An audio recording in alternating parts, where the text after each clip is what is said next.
Welcome back to Juice and Java. Two themes of the holiday season are reflecting and looking back on the past and, of course, sports. With that in mind, we welcome back to Juice and Java former host and NBA on NBC play-by-play broadcaster Noah Eagle. Noah, thank you so much for joining us this morning.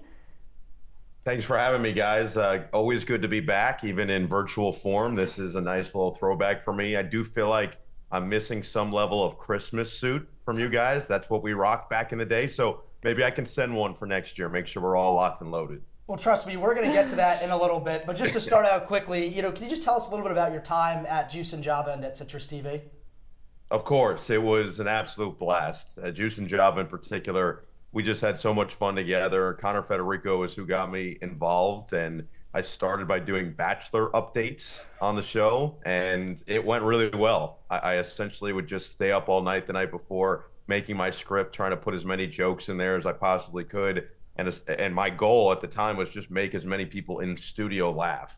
And we just went from there and continued to do more and run some cameras, run some teleprompter, be around to help in any way I could, and eventually became the host of the show. And what really, I think, took off while we were there was the pre-tapes that we did.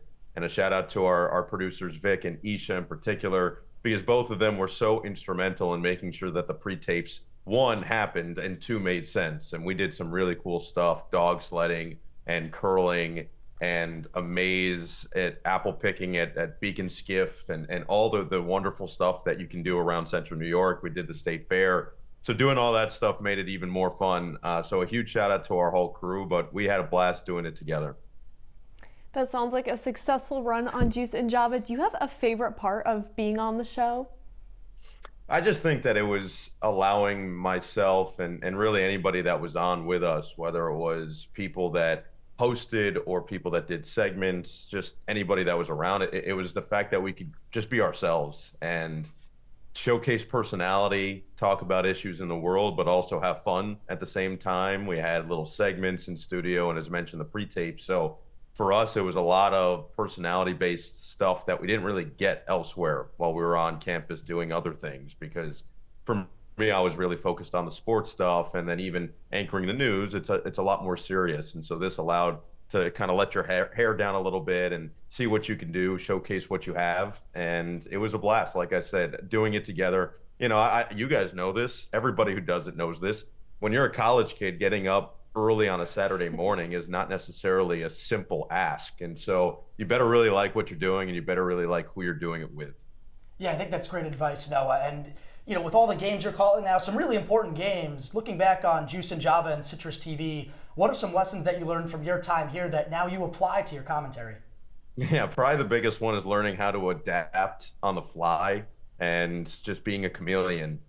Obviously, live television, anything that you do with the red light on, things happen, and you better find a way to shift and pivot, as I would like to say, the full Ross Geller style, pivot. You better do it that way, right? You better find a way in the moment to make it work. And I think Juice and Java in particular helped, because you might have an interview. And I remember we did an interview once and one of the girls cursed, and I was like, we got to keep rolling. You just keep going. It's live. You can't go back and change it. And so it's making sure that you're sitting in your moment, staying present, and also trusting your gut. I think that was an important lesson that I took from just more and more reps, whether it was on this show or other ones, was if you stop trusting your gut, that's where mistakes usually get made. And so I think it really hammered in my head as I got into the professional world.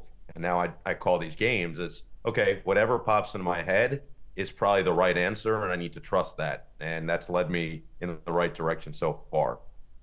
Well, speaking of trusting yourself, do you have any advice for college students, specifically journalists, like right when they first get started in the field? I think that the first thing is try everything. And that was the advice that I got when I first got to Syracuse, was try everything. And that's what led me to Juice and Java. Was I never thought to myself, I'm going to do a morning news show while I'm on campus, but it was something that an opportunity arose. And I said, you know what, let me give it a try. And I really did enjoy every second of doing it. And so I think that's the first thing, is while you're young, to try as much as possible, because you just don't know what you're going to fall in love with. And something might turn into a passion that you actually are also really good at. And now those two worlds meet, and you've got what could be a career for the rest of your working life. And I think the second thing is, even though it's a very high pressure, high stakes, pressure cooker feel type of field, you still have to have fun. And I think the more that you have fun, and there are people who will come and watch as I get ready for a broadcast in the booth or at an NBA game or whatever, and they're like, man, it's as if you're not about to go on in front of millions of people. I said, yeah, because I think you need to keep that light mentality. Even when I was doing JJ, there are videos of me and some of our friends that were working, and just us like dancing around the studio and just being loose and having fun beforehand. And I think that really helps to, once the red light again comes on, now you're feeling comfortable. And so I think that's important, and remembering that whatever you're doing, have fun. And if you have fun, the audience generally responds. And then the last thing I would say is let things happen the way they're supposed to happen. It's so easy to try to force issues, try to force things, especially while you're doing something. If you're in the middle of it, you want to try to create this viral moment. You want to try to create this special opportunity. A lot of times things are just going to happen as they're intended to. And so I think trying to make sure that you remember that and have fun, do your job, and let the rest kind of fall. Well, no, I think that's great advice, but something I really want to touch on that you brought up earlier was that Christmas suit. We have a picture of it. Can you just explain that outfit a little bit to us? And even more importantly, do you still have it? So I think I donated the Christmas suit when I graduated. I think I left it. I want to say I can't remember. I'm pretty sure it was to Brendan Mortensen, so I don't know if he still has it. But yeah, the suit I think I saw it at Destiny USA, and the Christmas show was coming up, and I was like, well, I mean, come on, I got to get this, right? I gotta let it rip and just see if I can make it work. And so, yeah, I'm glad, because at first I think I was unsure of how it was going to fit, how it's going to go. And then I was like, nah, you know what? This is what this show is all about. So I wore it my junior year and my senior year, and it worked. I'm glad it worked. I got a lot of compliments on it, but I don't think I ever wore it other than those 2 days. And then it was certainly passed down. So I do not still have it. I believe they have newer and improved versions of it, but at the time it was a major hit. We got to track down this suit now. Yeah, that's iconic. I think that's perfect theme of the holidays, that you gave it to somebody else to pass it on, continue the tradition. I like that. That wasn't my intention, but I'm going to claim that now. Yeah, it fits. Yeah. Well, in your career, you have so many memorable calls. Do you have a favorite one? Yeah, I do. At this point, it would be the gold medal Olympic basketball game in 2024, the Golden Dagger call for Steph Curry. It was one that just came to me in the beginning of that possession and resonated with people. And that goes back to what I talked about before, of trusting your gut. It was something that popped into my head, and I didn't have time to filter it. And so you just have to let it rip. And people liked it, and so it worked. And there are a lot of times that I say things that I let it rip, and people don't like it, and that's okay. And that's kind of part of the job, is, again, thinking on the fly and throwing stuff at the wall and hoping that it sticks. That one really stuck, and it was a really special moment. I'm in my office right now. I actually have a photo. Steph is doing the night down the floor, and you see me and Dwayne Wade in the background going nuts. So it's pretty cool. Well, that's amazing, and I think the creativity you have with some of these lines is something that isn't just persistent to sports, but news as well, and any other industry and media. And can you just tell us how you come up with some of those creative lines?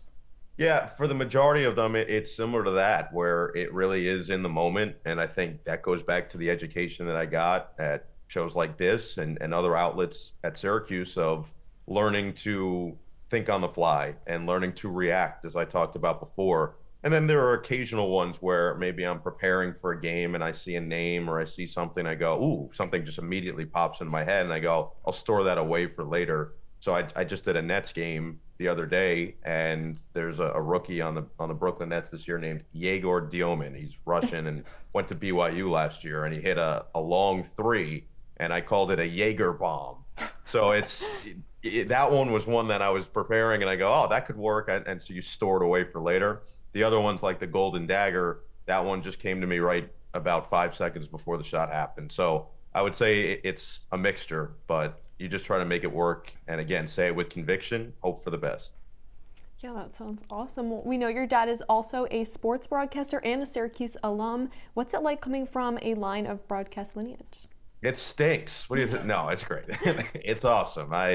it's been great for me for a number of reasons. You know, growing up, when I was real young, I didn't necessarily know I wanted to do this. I told people I wanted to be a TV dentist, which was a fake thing that I created in my head of Dr. Phil installing a crown or filling a molar. Nobody wants to watch that in case you guys were curious. But I think when I was around 13, I decided to shift focus to broadcasting and sports more specifically because I got to see him every day wake up excited about his work. I got to see him smiling about the game he was going to get to do. I got to go with him to games and watch him interact with all these amazing people.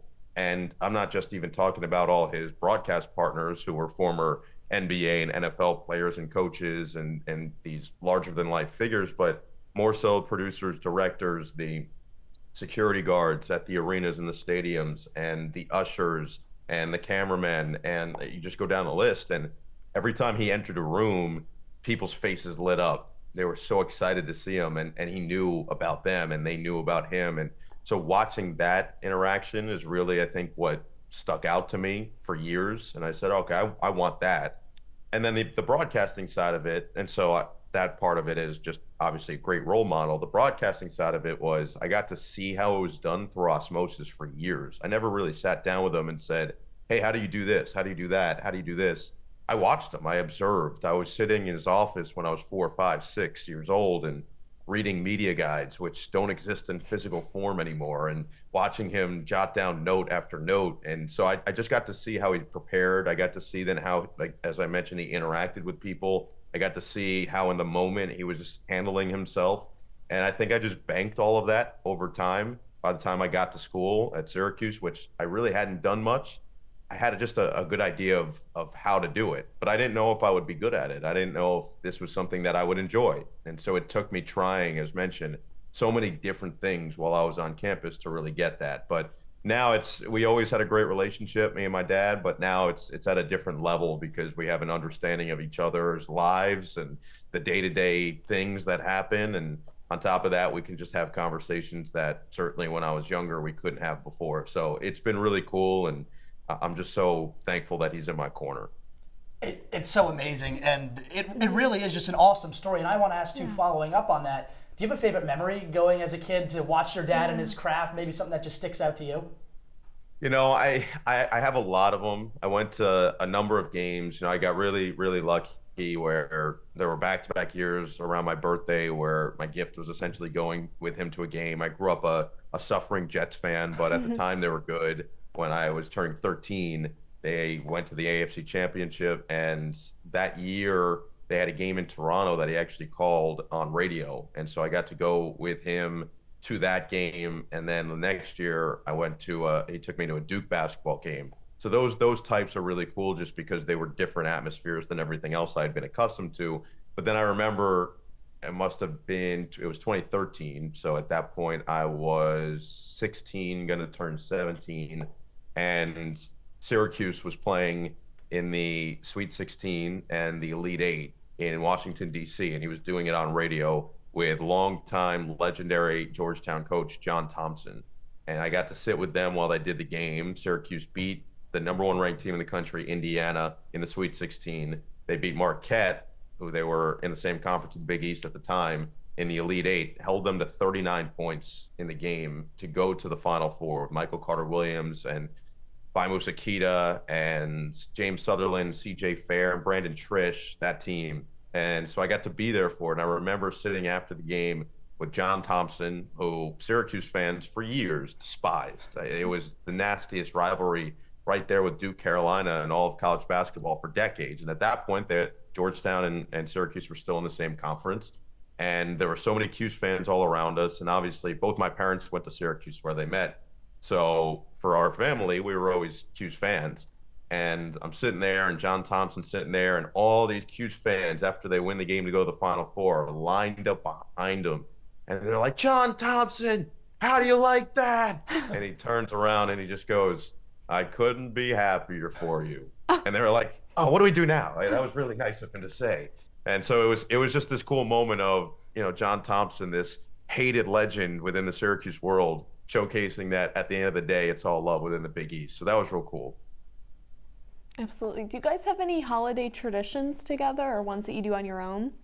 Well, it's definitely certainly more challenging now when we're all on the road. My dad and I are both going to be calling an NFL game on Christmas Day this year.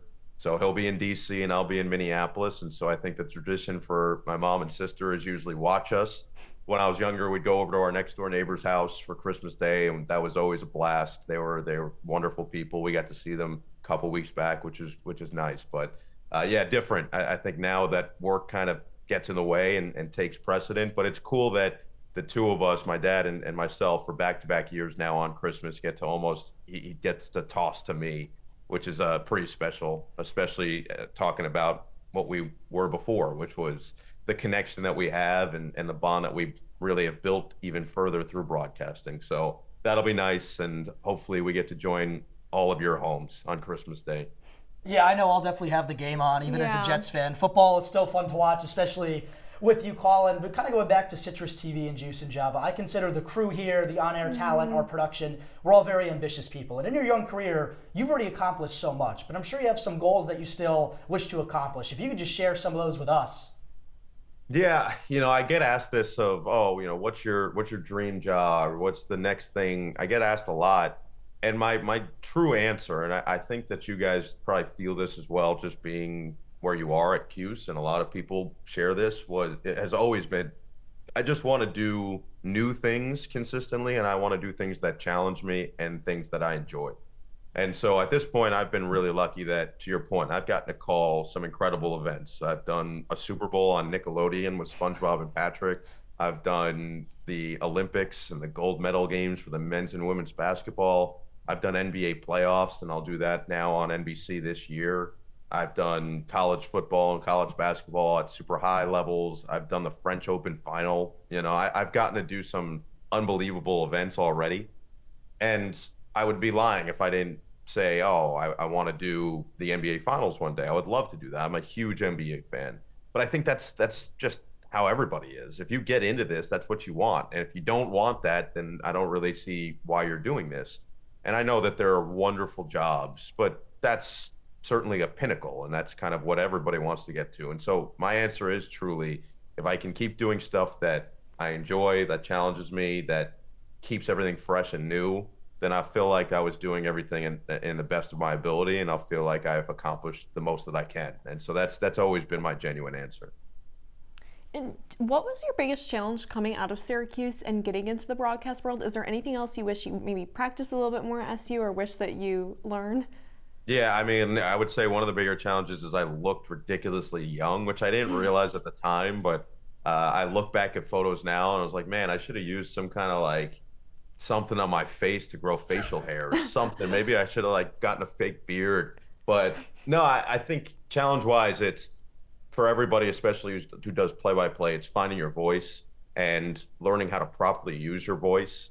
And I remember I was concerned about that, and I actually went to a vocal coach before my first year with the LA Clippers in 2019, and it helped, but I still wasn't fully prepared on how to get the maximum amount out of what I was already working with. And it always evolves over time. And if you listen to how I sound now, it sounds vastly different to when I hosted Juice and Java. It's just natural. That's just life.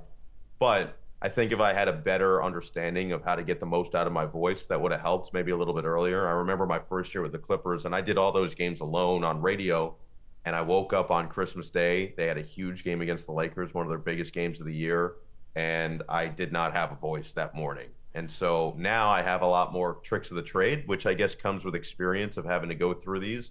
But I did the game. It probably sounded like I drank an ashtray the night before, but I did the game. It worked out, and I made it through, and then I went and tried to fully recover from there. But I think that type of stuff is always going to be the challenges, especially if you're using your voice and trying to cut through loud atmospheres. It's about learning how to do that. And even this year, I finally recognized that I was actually drying myself out by over drinking water. And so I've made that adjustment, and my voice has certainly responded better. It's so interesting how all that works, and you learn as you go along. And we've talked a lot about your successes. One question I really want to ask you that I'm curious on, is there a mistake that you had either at Citrus TV and at Syracuse or in your professional career, maybe a moment you'd like to have back that you could share with us? No, because I truly don't think I want any of it back because it's what eventually leads you to where you are. I think, like Syracuse, we are all perfectionists. That's why we go here. We're all perfectionists. That's why we do all this stuff. And we are, to your earlier point, we're all ambitious. And so we want to be the best all the time. That doesn't go away ever. But I do think that the 4 years, or for others who are grad students, the 1 year, whatever time you spend at Syracuse is made for the mistakes to happen. That's the time for the mistakes to happen. And so I think that was the most important thing for me of learning the organizational side of it, the time management side of it. And that's the type of stuff that I think if I would just could talk to my younger self, I'd say, hey, you should do this, this, and this. But at the same time, I think the only way that my current self got to that point was going through it. And I loved every aspect of what I did while I was there. I loved every mistake that I made. And I seriously would not change a single one of them. I think that it helped build me into the person I've become now. Well, thank you so much, Noah, for joining us and for coming back to Juice and Java. Jude, do you have any other? Yeah, actually, I want to bring up one more thing. You're a West Essex High School graduate, if I'm correct. Yeah, you are. I graduated from James Caldwell High School, so I promise the Cuse bond overtakes our high school North Jersey rivalry. I was going to say, this come on, during bro. the interview, and I had to bring it up before we let you go. Yeah, come on, bro. I mean, listen, while I was at school at West Essex, there was a Caldwell West Essex High School football game that got pretty nasty, and afterward there was a fight at Chipotle on Bloomfield Ave. So, I remember seeing the videos of that. Yeah, that video was legit. That thing went viral. That was a year that the kids that got in fight were a year ahead of me in school. So that rivalry runs deep. All I know is I appreciate you for making a correct decision on what colors to wear after you're blue. True. Now that you're just orange and blue, a different shade of blue. But I respect you for at least outing yourself. That you could have gone completely silent. We would have had a great rapport. Now I'm a little questionable on how I feel moving forward. Yeah, the last 20 minutes now are a wash. But seriously, we appreciate you joining us. Thank you so much. And we hope you have a great holiday season, Noah. Thanks for having me, and hopefully somebody can take some Bachelor updates soon. I feel like it's missed. We'll work on that for you. Yeah.